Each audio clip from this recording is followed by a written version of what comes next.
Welcome to another episode of A in this Corner, where we talk about everything from top 10s, TV sitcoms, to interviewing some of our favorite artists. And today we have a great episode for you. Today I got a special guest host, T, when the needle drops off of Instagram. He is the co-host of the Saturday Sit Down. We are going to bring to you today our top 10 gospel influences. Those gospel artists that have influenced what we know to be gospel music. So today, again, we're bringing you our top 10 gospel influences slash artists. All right, I want a good, clean fight. Let's get it on. All right, and we're back. Welcome to another episode of Ed in this Corner. Like I stated, I'm here with my brother T. When the needle drops from the Saturday Sit Down Podcast. How you doing, bro? Welcome back. I'm good, man. Happy New Year to you and yours, man. I hope everything's Yes, sir. well. And glad to be back on again. Yeah, man. Yeah, I think appreciate that. Happy New Year to you and your family as well. Glad to have you back. I think we've kind of connected. I think our ages and we kind of grew up around that same era. I think I got a few years above you, but the era is still pretty much the same. So I'm pretty stoked to talk about what we're going to talk about today. So today we're going to talk about, well, for me, I think when I talk about, especially when you talk about the African American community, I think there are two places where people develop to be real singers. You got a talent show and the church. Yep. You can't fake singing on those two stages. Oh. So if you're out there in the choir and you got that solo, you have to sing, and you have to sing when it comes to a talent show. So today we're going to talk about our top 10 gospel influences slash artists. So whether it's a big choir, so it could be a choir, an entity, an artist, a duo, a group, just that person or whoever that shaped what we know to be gospel music. So we're going to talk about our top 10. Like I just stated during our pre-record, I think we're going to have at least 4 or 5 that's the same. Yeah, I'm almost certain. And I think the ones that probably are different, I probably thought about adding them on. They may be on my honorable mention. So, yeah, we go through our 10. If you want, how do you want to set it off? You want to set it off, or you want me to? Man, I don't mind setting it off, man. So All right. yeah, I'll set it off, man. So Cool. I'm gonna kick it off with the gentleman who is basically coined as the father of gospel music, and that's Mr. Thomas Dorsey. Okay. You can't talk about gospel music, particularly African American gospel music, without talking about Thomas Dorsey. So he is responsible for taking what was more of a less emotion, more kind of old school sound, and adding rhythm and blues to it to give us the sound we hear today when we think about gospel music. Absolutely. Because we felt like they tapped into the same type of emotion. So Thomas Dorsey, and he wrote for Mahalia Jackson, Take My Hand, Precious Lord. So can't talk about gospel music without talking about Thomas Dorsey, man. Yeah, absolutely. And that you mentioned Mahalia Jackson, she's, I mean, if I'm not mistaken, was it Martin Luther King would call her to sing that particular song, if I'm not mistaken. Yeah. So absolutely great choice. Shout out to Thomas Dorsey. I thought you was gonna mention another Thomas. Yeah. but Thomas Dorsey, shout out to him. And since you went to him, I'm gonna go ahead and kind of match a little time frame, which the Reverend, I would call him I think one of the fathers. Okay. And it's gonna be Reverend James Cleveland. Oh yeah. He brought to me that talk, that talk over the record, the song, the essence of what for me gospel music is. What he did with Aretha Franklin. Yes. That when they did that live recording for her. Amazing Grace album. Yep. Amazing Grace album. Just him. I just remember this figure, this figure of a man just on the organ piano playing and just leading the choir to the direction he wants it to go. I believe you can't talk about gospel music without mentioning the late great James Cleveland. Absolutely. Yeah. Excellent choice there, man. All right. So that was my entry, the late great James Cleveland as my first entry. All right. Yeah. Good choice there, man. Like you said, one of the fathers of gospel music. Yeah. Yes. Yeah. Yep. Heard that a lot in my grandparents' house growing up. Oh, yeah. Yeah. God is not through with me yet. Please be patient. Yep. So my next one is another one of the fathers of gospel music, and that's Walter Hawkins. So without Walter Hawkins, you don't have a Kirk Franklin, you don't have a Hezekiah Walker, you don't have a Donnie McClurkin. So his biggest influence on gospel music to me was like the choir presentation. Because prior to Walter Hawkins, cats was just wearing the robes, and he come out and they got coordinating outfits, and they up there looking like R&B act, but they singing gospel music. So talk about it. He gave a gospel anthem, man. He gave us "Oh Happy Day." So you can't go wrong with Walter Hawkins, man. All right. And for my second entry, I'm going to go ahead and say Walter Hawkins. And I got just the Hawkins family as a whole, the entity. Because you got Walter, you got, is it Tremaine? Tremaine, yep. Yeah, Tremaine. Tremaine. That Hawkins family, man, like that love. If anybody knows about that Love Alive series, that is it. That's it. Be grateful. When the battle's over, I love the Lord. Like you said, oh, happy days. That man, Walter Hawkins, the Hawkins family. I just remember our long car rides with my dad, and he's playing Love Alive, whether it's 1, 2, 3, or 4. I still to this day listen to the Love Alive album. So that's our first match. As a record collector, that was one of the few gospel albums that got re-released on Record Store Day. Okay. I think a couple years ago, they released the Love Alive series. I think it was the first one. Okay. They released that on vinyl, man, which is extremely rare, but shows you the influence that he had in music for them to re-release his album like that to the masses. Yeah. I'm glad you mentioned that, because now I got to go look for it, because that Love Alive album, I mean, that's Walter Hawkins. That's the Hawkins family. Exactly. Yeah. So what you want to go ahead and drop your third one, since we had that one in common? You want me to do 3? Yeah, you come back with 3? Okay. Yep. All right. So I got a entity I'm going to talk about. Okay. You cannot mention all-time gospel influences or artists or acts, however you want to say it, without mentioning the Mississippi Mass Choir. Oh my gosh, yes.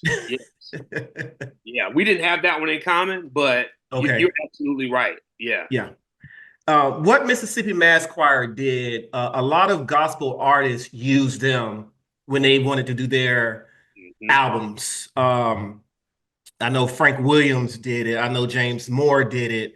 I know a couple of artists, but the Mississippi Mass Choir may be the most famous gospel choir, just overall choir, that we know. We do have a few other out there, but for me, Mississippi Mass Choir, it's that choir. Yeah, it's the choir, and they gave you the songs that go, Your Grace and Mercy, with Frank Williams leading that. And it's just a few others, but man, I had to use them as an entity of influences or artists for me when I think about all-time gospel greats. Yeah, excellent choice there. All right, so for my number 3, we had already talked about the Hawkins family. I'm gonna talk about the Winans family, and I mean the entire family. In particular, the brothers with their group, the Winans, and then BB and CC later on, which was your late 90s, early 90s. Heck, I mean, CC's still making music right now and killing it, man. Yeah. So you're talking about influence on contemporary gospel. I mean, what gospel group did a New Jack song with Teddy Riley, man? How the Winans with Time to Make a Change, and then if you didn't know any better, you would think BB and CC were singing love ballads with some of their songs, but I mean, those songs I remember as a kid, those songs were being played on Soul Train, man. Yeah. Addicted Love and I'm Lost Without Yeah, You. yeah, yeah, yeah, yeah. All of that, all of that. And to Mm-hmm. see, like you said, that family there, there's a couple families out there, and I'm sure we'll discuss them. But that particular family, when you said contemporary, Mm-hmm. BB and CC, once they really got into their groove, it wasn't your typical coming from that big choir sound. Oh, yeah. It wasn't that Mm-mm. at all. So to see them transition to that genre of gospel, and then you still have the great Marvin Winans. Right. Oh my God. Yeah. It was a joke that a guy I remember a comedian was doing, and he talked about how Marvin Winans can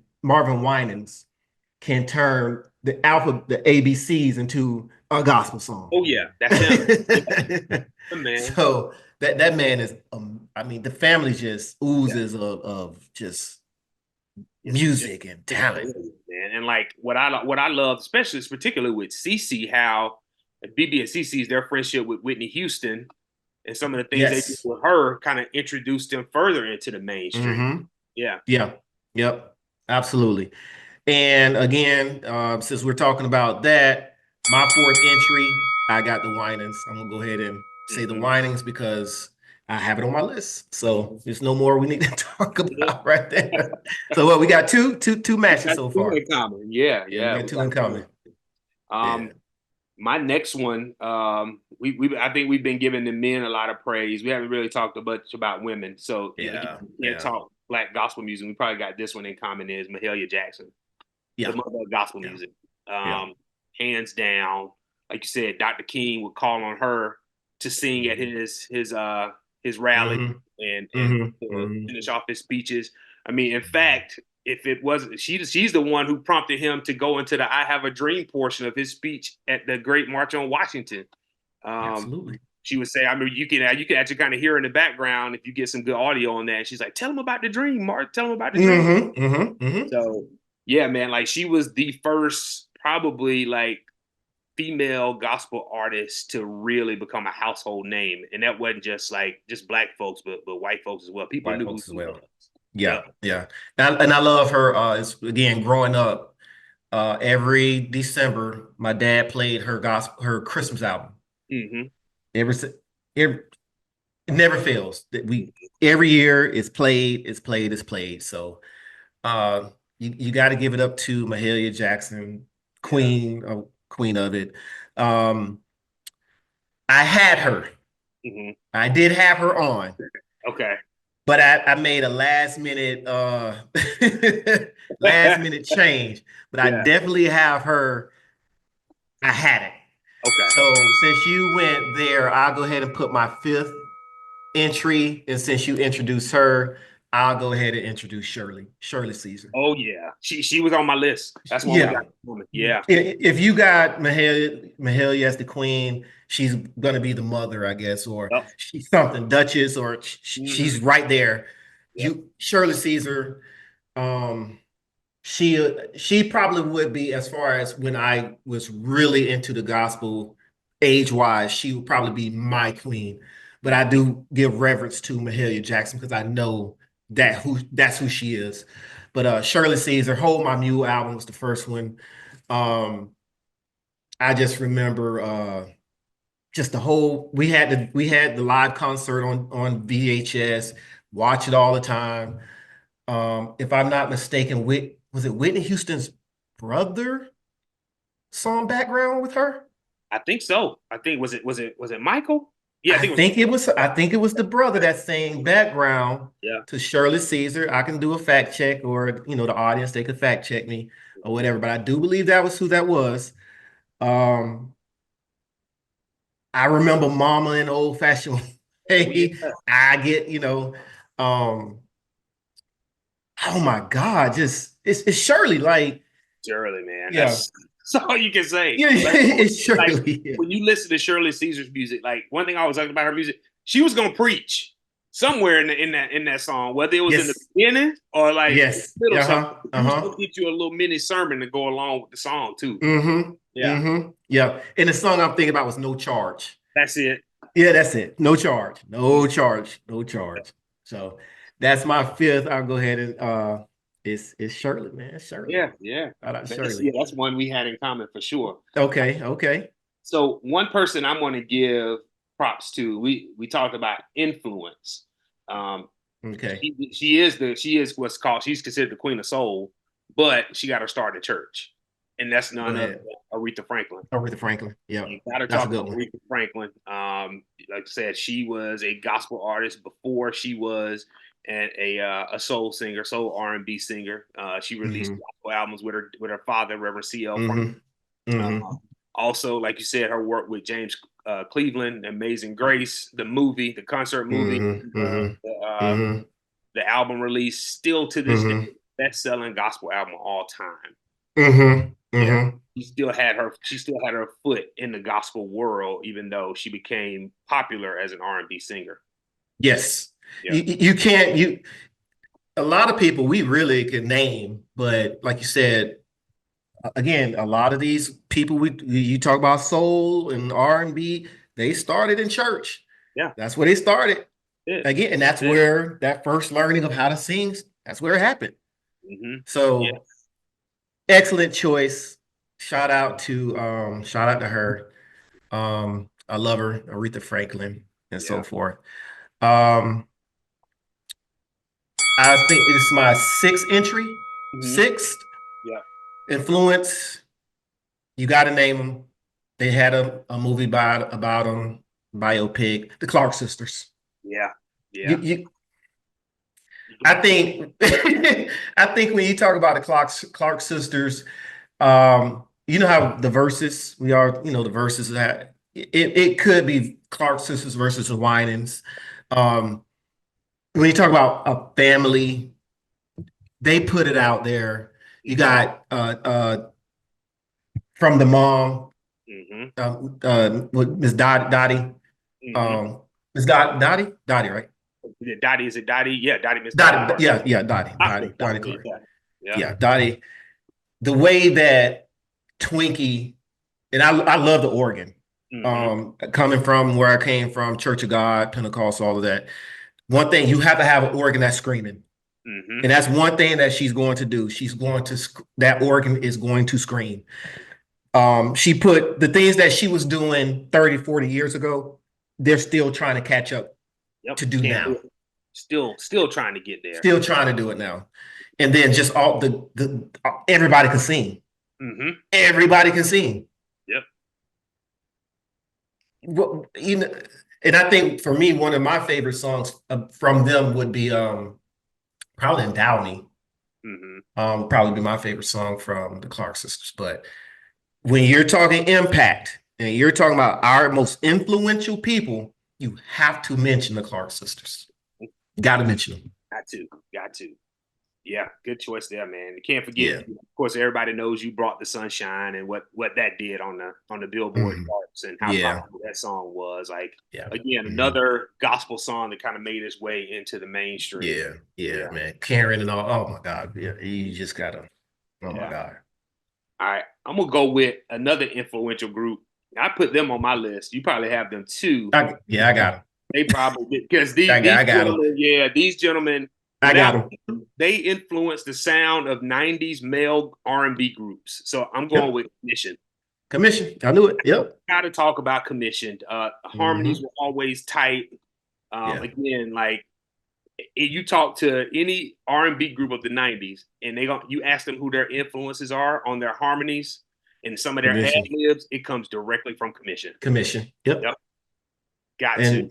Oh man, think about who the guys that were in there though, like Fred Hammond, Marvin Sapp. Yeah, come on, man.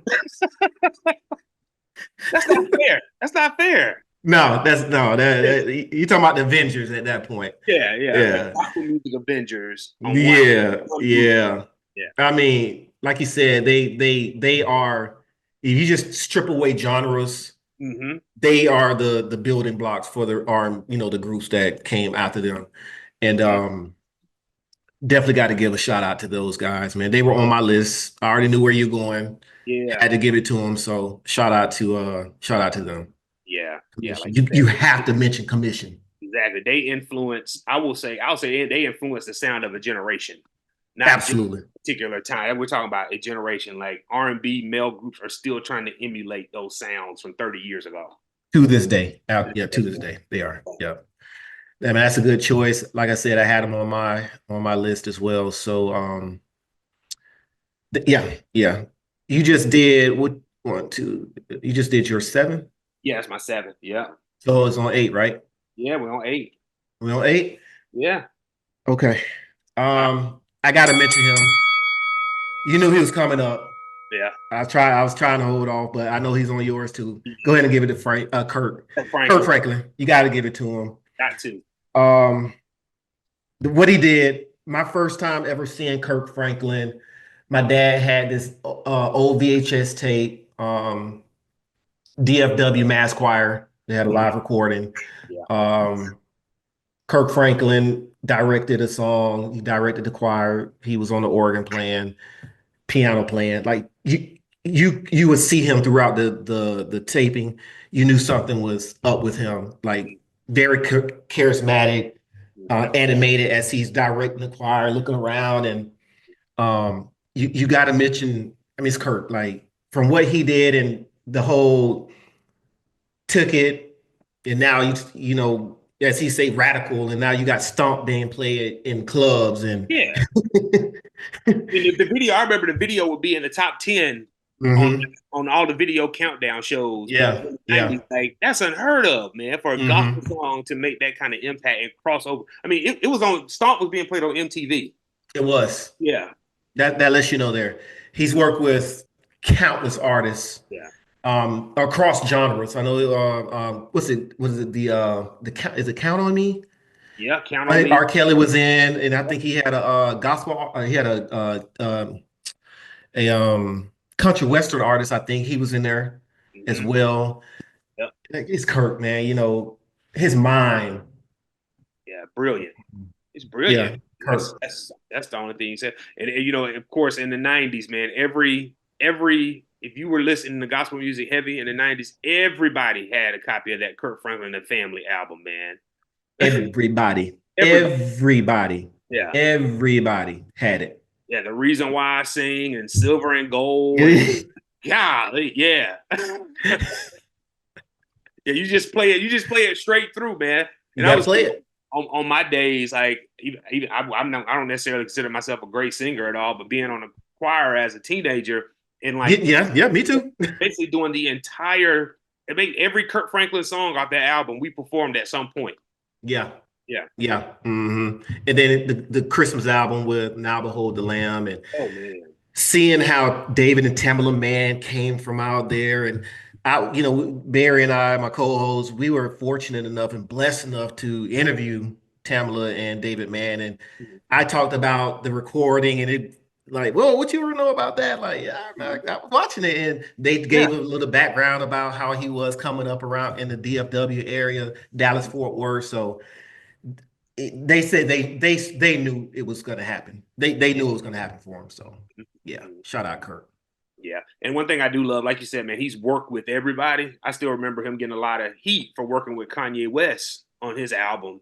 Yep. But he was like, you know, I mean, that's what Christians do. You know, you don't just associate yourself with people who are like you. You try to bring people closer to God. Maybe that's my opportunity to do that.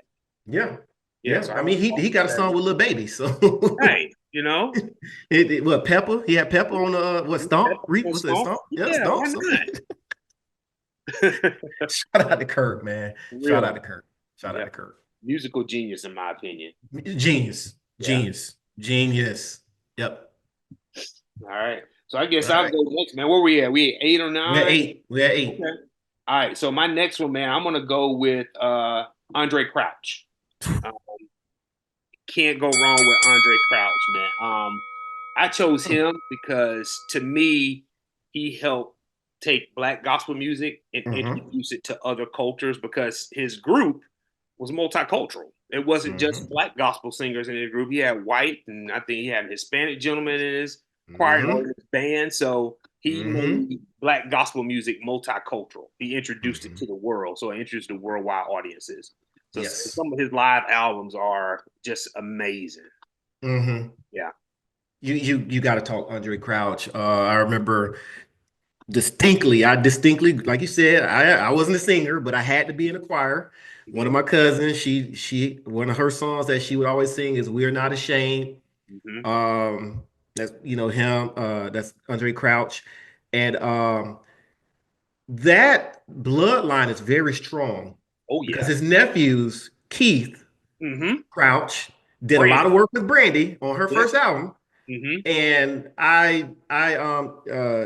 his brother Kenneth and I became kind of we talk not regularly, but we'll text back and forth here and there. And the way he plays the piano is just amazing. And he did a couple songs with Keith on the Brandy's album. So that bloodline is strong, very strong, Oh yeah. Yeah. Yeah.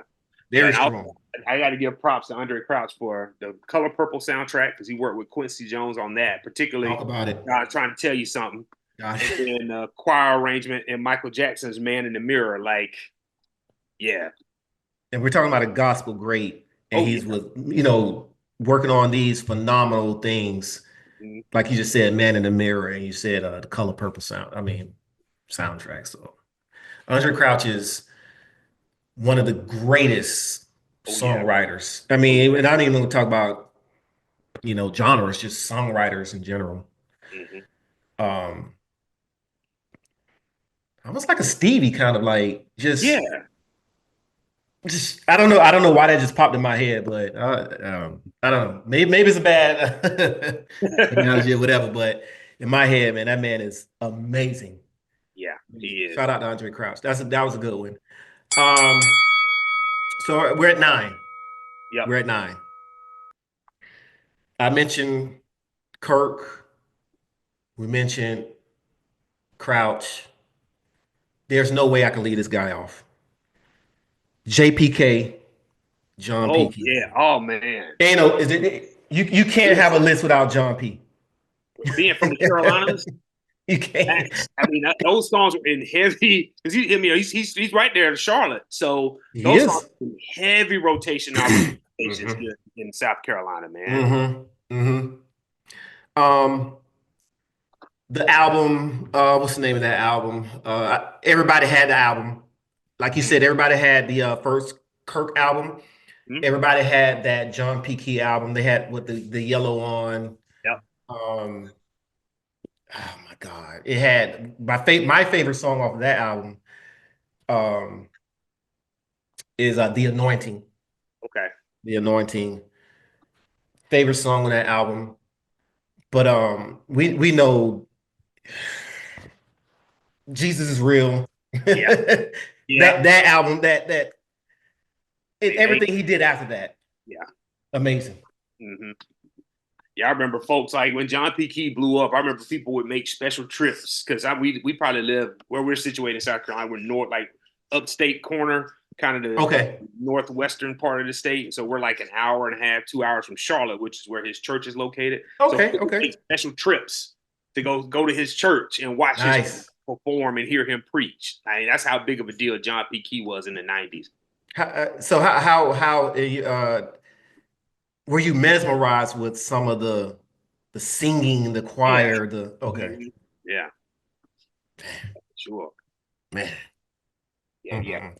That's a good choice. I didn't have that one on my list, but now you think about it, I should have. I didn't have it. When we run through these lists, man, I know, man. how did I leave? Yeah. So Yeah, I didn't have him on my list, but like you said, man, I definitely should have. God, okay. yeah, that's a good one. Hmm. Good one. All right, All so my right. next one is Yep. I'm gonna give it up. I'm gonna go to the ladies again. Okay. And I'm gonna talk about none other than Miss Yolanda Adams. Yeah. Hmm. Yeah, got to Yeah. talk about Yolanda. She became, I mean, she was already big, but she became bigger when she worked on that album with Jam and Lewis, which Hmm. was the song "Open Up My Heart," which Open up my was heart. crazy when I found out that they produced that, and those brothers had their hands in everything, man, everything. But yeah, like that's sort of brought her like mainstream success and introduced her to a worldwide audience. But Yolanda been around forever. She's been doing it Okay. for a long time. So Yeah. um, Yeah. we definitely want to give her Singer. I mean, just a singer, just the Dynamic. voice, the vocals. Yeah. You have to have her.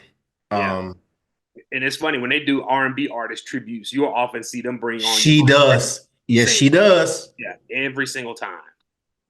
Yes, she does. All the time. Mhm. All the time.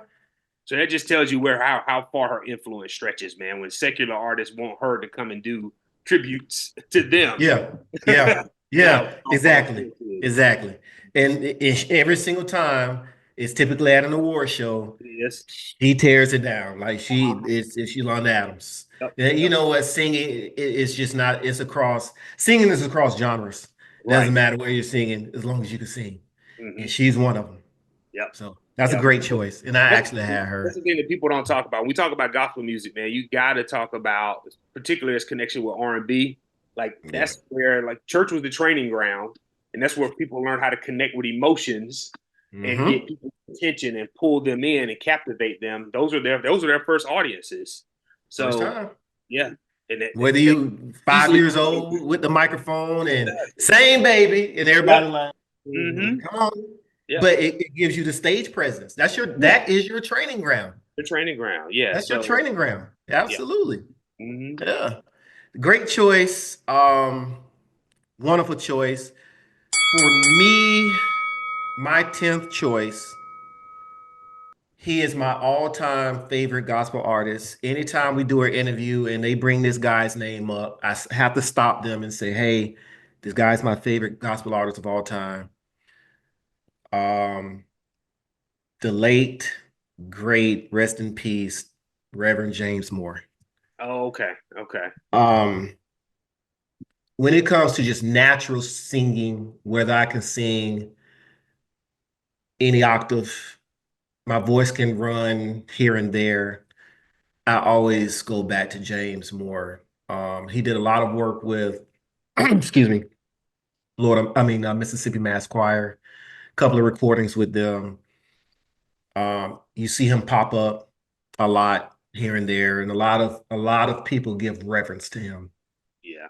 So I believe I can I know for a fact I've interviewed and three people have mentioned James Moore. Whether it's David and Tamala Man, Joe Little from the Rule Boys, and Jason from Men at Large. Oh All wow. three, without me even saying anything, Yeah. they brought his name Oh, up. that's awesome. So I'm like, I know that he's one of my favorites for a reason. So James Moore, shout out to him. Unfortunately, we only have 10, so I had to leave so many people I off. know. Man, we hit 10. But That was quick, man. We hit 10 that fast. that fast, bro. Yeah. Because we had a couple that was the same and Yeah. everything like that. So, but shout out to James Moore. That's Yeah. my man right there. So that's my 10th. You go ahead and close it off, bro. All right, man. So my 10th, it was a toss up for me, but I'm gonna go with someone who I probably the last 20 years or so, like really dug deep into their catalog. And part of it is because the choir, the Tri-City Singers, are actually from South Carolina. So I Okay. go with Donald Lawrence. Donald Lawrence. Tri-City Singers, man. Donald Lawrence. The church my wife and I first joined, we got married in Simpsonville, South Carolina, Bethlehem Baptist Church. My wife was in that choir. The director was Tony Griffin. And his favorite, you can obviously tell that his favorite artist was Donald Lawrence because they sung almost all those songs, Seasons and The Prayer of Jabez and Your Best Is Yet to Come. And I mean, they wore those songs out, but I love those songs, man. Like to me, it was like the perfect mix of like traditional and then contemporary. Yeah. Yeah. Yeah. Yeah. Again, when you look at some of these guys, these women, artists, we just call them, the way that they cemented themselves into gospel music. I always talk about an icon is someone that if you remove them and all of their music, things change. Mm-hmm. And when you look at the list, the names that we've listed, and there's still more. There's still more. Yeah, yeah. Definitely more. Several others I had. There's still more. Yeah. So when you look at a Donald Lawrence, like you said, mm-hmm. in Tri-City Singers, when you look at a Kirk Franklin in the family, or John John P. Key, when you look at these people, you remove their music, it distinctly will change, whether it's a chain reaction from people who came after them and were influenced after them. Because if Commission never were Commission, we won't have a lot of these other groups. Nope. Nope. So that was a great choice. I love that choice. Man, and I'm just looking at some of my honorable mentions who I don't even have on here. Yeah. I forgot to mention.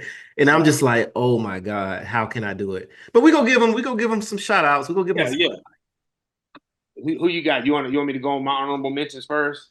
Yeah, go ahead. We'll throw some out. One thing I didn't do, man, I wanted to include them, but I didn't. So couple quartets. Used from the South, gospel quartets are a thing. So I got to give a shout out to Rance Allen and his crew, because Rance Allen, man, he'd been doing it since like the late '60s and early '70s with Stax Records. Like, yeah. The Williams brothers. Sweep around your own front door.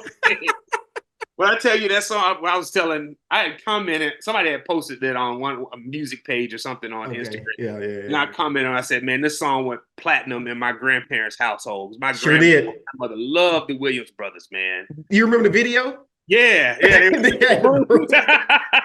They were like in sync with the Brooms. Yeah, man. Of course. Oh man, and Frank, I love Frank, man. That man, Frank, man, his voice. Yeah, man. Oh, yeah, man. can't go wrong with them. So yeah, I had to give a shout out to the quartets. Mm-hmm. Again, choirs, Hezekiah Walker and the Love Fellowship Choir. I tried to squeeze it. Yeah. Got to talk about them. And then of course my man Fred Hammond. Like, I don't ever remember Fred Hammond ever putting out anything bad even with his commission through now. Like, always put out good music. Good music. Yeah. Wonderful music. For me, you mentioned the Williams brothers. Clay Evans, to me. Yeah. He was one of the choir leader. Coming from that James Cleveland, that whole that's me, the choir, all of that's him to me, Clay Evans. Richard Smallwood. Yeah. What Richard took, because he's a classically trained pianist, so he brought in the classical feel for all of the music. I think it's Total Praise. That's one of my favorite gospel songs of all time. If you listen to Total Praise, you hear a classical undertone, and that's Richard Smallwood. Oh my God. Him, living in Florida, the Florida Mass Choir was big. I'm surprised you didn't mention that. I was waiting for you to give them a shout out. I almost cheated and said Mississippi / Florida Mass Choir. Yeah. I almost cheated. But the Florida Mass Choir, man, what they did, again, that's that big choir. I think for me, when I think about choirs, it would be Mississippi, it would be Florida, DFW, and I think Chicago. Okay. At least Chicago had a big mass choir as well. So I would add Chicago, but Florida Mass Choir for me. Daryl Coley. Yes. Daryl Coley probably was the trying to think of an R&B artist who can mesmerize. That's Daryl Coley. You talking about somebody who can make a run, his runs effortlessly. Effortlessly. Daryl Coley. Coley. Yeah, one I didn't mention was Ty Tribbett. Yeah. No. Because he came up through that R&B world, and then he did the gospel music by storm when he came out, man. And talking about putting on dynamic stage shows, I've seen that brother perform live. I mean, you saw the way he is on his albums, high energy. That's how he is on stage, like from the Yeah. time he walks out to the time he leaves the stage. Yeah. High energy. I believe he's a drummer Yeah. or Is he drummer or guitarist. piano? Is it pianist? He is pianist, He's yeah. a pianist. Yeah. Okay, he's a Yeah. pianist. He probably plays drums as well Yeah, because yeah. Most of the time they can most do both. Yeah. most do. Um, to me, those are the ones who, again, the ones we mentioned. I don't think anybody would disagree Mhm. with what we have. But let me ask you this before we close out: Yeah. who do you think of today? Hmm. Do you think will probably end up battling for one of these spots? When I think today, thinking like current. So Mm-hmm. I'm gonna throw Mary Mary in there. Okay. Yeah. Okay. Okay. Yep. Yep. Yep. You'll Contemporary. Yep. Mm-hmm. we did this conversation 10 years from now, or somebody younger Mm-hmm. were to talk this, they'd probably list Mary Mary in there from a Mm-hmm. contemporary standpoint. Mm-hmm. Um, trying to think who else. I already mentioned Ty Tribbett. He would kind of fall in I that think he would. I definitely think that he would be one of the ones to next kind generation of. of Yeah. Mm-hmm. Mm-hmm. Tamala Man. Yes. Tamala That's Man. cool. Mm-hmm. Yeah. Mm-hmm. I Uh, think Tasha Cobbs. yeah. Oh, how could I forget Tasha. I her? think Tasha would be she'll be battling. Um well we mentioned Marvin Sapp. Yeah. But I think, Marvin Sapp. Um Trying to think of some more. We talk about us. Smokey? You think Smokey Norfolk? Norfolk, yeah, Smokey Norfolk. I think Smokey Yeah. Norfolk. Yeah. I think Um, he could right there. did we mention Don? We didn't mention Donnie McClurkin, did we? Forgot about Donnie McClurkin, man. Oh man. Oh Yeah. man. I'm sorry, Donnie. Yeah, I know. Yeah, Donnie, I'm I'm looking at sorry. Facebook like, yeah, we forgot to mention Donnie McClurkin We to forgot Donnie McClurk, talk man. about Andre Crouch taking like gospel music international. Like Donnie did the same thing. Donnie. Mm-hmm. Yeah. Mm-hmm. He did. I Mhm. like Leandria. Yeah. Yeah. I Leandro. love Leandria. I think she is she is Leandria is just her life. Hmm. She is what the gospel is for. Exactly. Exactly. Yeah. Yeah. She Yeah. gets a lot of flack and a lot of criticism on social media, but I'm like, listen, man, we all fall short. We all Ain't, fall. ain't, Yes. ain't nobody perfect. Mm-mm. Yeah.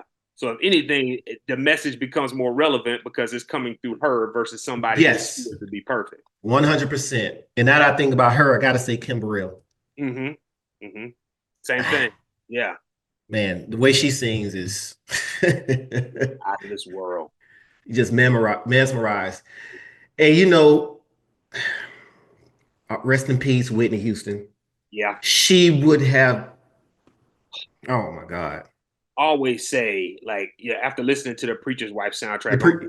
during the Christmas holiday season, Mhm. I felt like if she were still living, at some point she would have given us a gospel album. Yeah, 100%, 100%. She definitely would have. And outside of, like you said, the Preacher's Wife, that is a gospel album. The gospel album. And I'm not mistaken, that is the highest selling gospel album of all time, although it's a soundtrack, but that is the gospel album. Mm-hmm. But she definitely would have given us a full, complete gospel album. Mm-hmm. She definitely would have. And we see it all the time. Kelly Price has done it. Yeah. Coco has done it. Michelle Williams from Destiny's Michelle Child. Williams has done it. Got to mention them, but R. Kelly has done it. Yes. Al Green, he's Yeah, gone in and Al out. Green. Yeah, Al Green completely like went away from secular music and just became the Reverend Al Green and Yeah. completely 100%. Yeah. So we've had some great, and I thank God I've been alive to in being born when I was born, and we talk about this T about R&B. We were able to experience a genre, an era where we saw the change of an era, but we were able to live in the era of like the choir And then we kind of moved from the choir to like the family type era. And then now you have like more of a praise and worship kind of thing going on right now. Yeah. But I mean, to me, I always go back to that choir era. Yeah. So there you have it, folks. Our 10 gospel influences / artists who have cemented, who have made gospel, the genre of gospel music what it is today. If you agree or disagree, or if we missed somebody, go ahead and leave your comments in the comment section. Y'all know we call that my 2 cents. So leave your 2 cents down below. And let us know, man. We love to interact with all of you all. So just go ahead, please leave that for us. T, what you got going on, brother? All right, so we are heading into so we're 2025 Saturday Sit Down Podcast coming up this month. For our next episode, we're going to be talking about politically and socially aware music. So we're going to be deeming this episode the movement soundtrack for the people. So I love it. Be looking out for that. We'll go live on January 18th. So be looking out for that episode, man. We're going to be talking about music and its impact on society. Gotcha. I love it. And I'm thinking about people. I'm running artists through my Yeah, I'm running through all this in my mind right now. So that's going to be a good one. Teach, tell us where they can find you at. You can find me on Instagram at When the Needle Drops, and you can also follow us on Instagram as well and on YouTube at the Saturday Sit Down. So you can find us there, the Instagram page at the Saturday Sit Down, and then all our previous episodes of the Saturday Sit Down are on YouTube at the Saturday Sit Down as well. So check us out, man. Hopefully we have dropped some episodes of interest, and you can learn a little bit from us. Yeah. The guys, you and your co-hosts, man, you guys are astute students of the music genre. So I love it. We offer our support anytime. You guys are welcome to come on our channel. We can sit down and talk, chop it up, man. Let's do it big for 2025. One thing for me for 2025 is about building, building connections and so forth. Unfortunately, 2024 brought a lot of death, passing away, as every year does. But one thing about it, while I'm here, I want to be a vessel of cooperation and building. So guys, please follow follow the Saturday Sit Down Podcast on all social media and on their YouTube channel. Give them a shout out. And guys, we don't really ask for much. Only thing we ask for is just some support. It's free to support us. Just follow us, interact with us, watch some videos, share our content. That's what we do. So again, follow, like, share, subscribe, notification bell, so that whenever we drop any new content, you're instantly notified. T, I appreciate you again, my brother. Time, man. Again, I appreciate you guys having me back on again, man. It's always a pleasure talking music with you. Yes, sir. And we got some other things in the making. I was thinking about, and we're gonna bring the family back together, and let's do it big. Okay. So look forward to that. All in all, man, 2025. Here we go. All right, we out. Peace.